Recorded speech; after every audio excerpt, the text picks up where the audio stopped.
Hey guys, it's Kayla from On the Fritz, and this is where I talk about books in a hot mess fashion.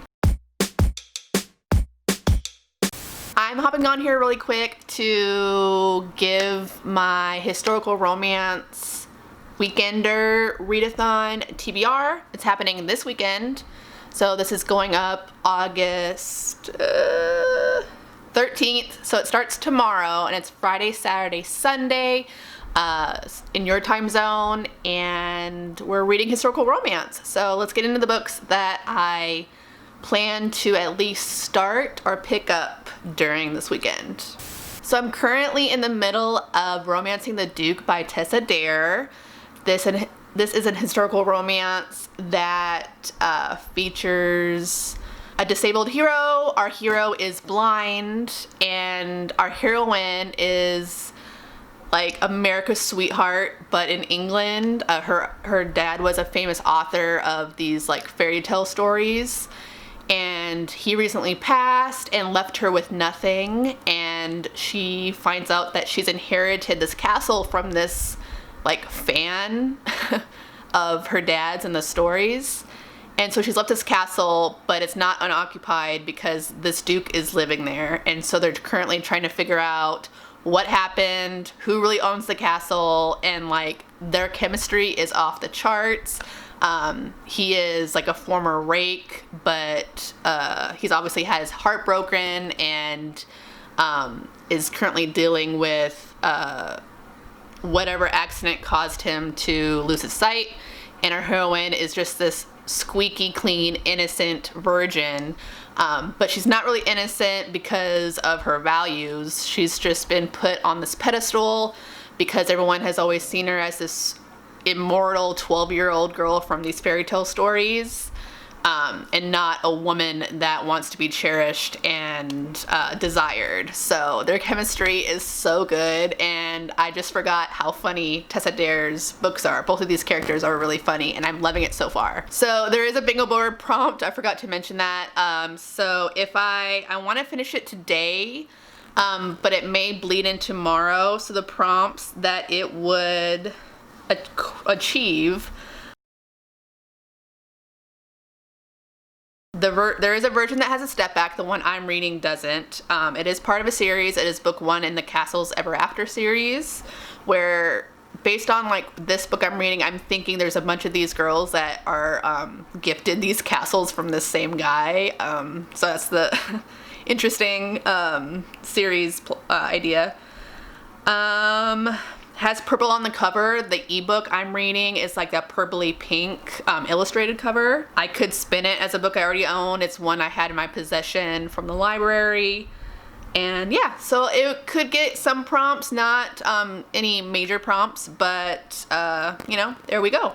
So after this, I want to start Destiny's Surrender by Beverly Jenkins. This is book 2 in the Destiny series that follows these 3 brothers who live out in California. This is an American Western historical romance. So this one has a surprise baby. The brother in this one, I believe, is the middle brother. And he likes to go off and visit his lady of the night. And I guess she shows up on his doorstep with a baby in her arms. And they kind of go from there. So I'm excited. That's a trope that I haven't really read a lot of.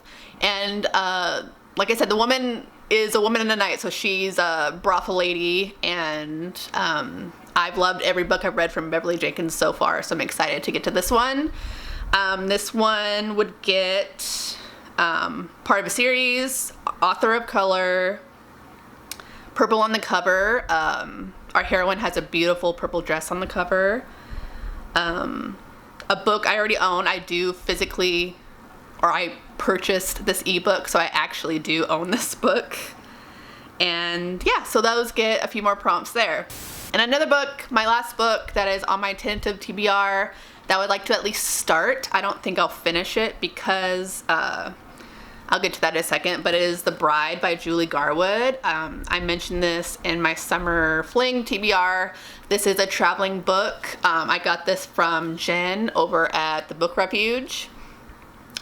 and I want to take my time with this. I want to annotate it and give notes, but this is a new to me author.